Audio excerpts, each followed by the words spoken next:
ಕೌಸಲ್ಯ ವೆಂಕಟರಮಣ ಹೆಗಡೆ. ನಾನು ಸರ್ಕಾರಿ ಹಿರಿಯ ಪ್ರಾಥಮಿಕ ಶಾಲೆ ಕಾಮೇಶ್ವರದಲ್ಲಿ ಓದುತ್ತಿದ್ದೇನೆ.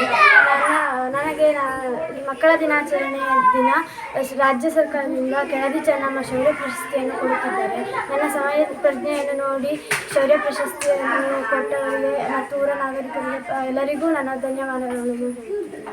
ಸರ್ಕಾರಿ ಹಿರಿಯ ಪ್ರಾಥಮಿಕ ಶಾಲೆ ಕಾನ್ಸೂರಿನ ನಮ್ಮ ಶಾಲೆಯ ವಿದ್ಯಾರ್ಥಿನಿಯಾದಂಥ ಕುಮಾರಿ ಕೌಶಲ್ಯ ಹೆಗಡೆ ಇವರಿಗೆ ಕಿತ್ತೂರಾಣಿ ಚೆನ್ನಮ್ಮ ಶೌರ್ಯ ಪ್ರಶಸ್ತಿ ಸಿಕ್ಕಿದ್ದು ನಮಗೆಲ್ಲ ಸಂತೋಷದ ವಿಷಯ.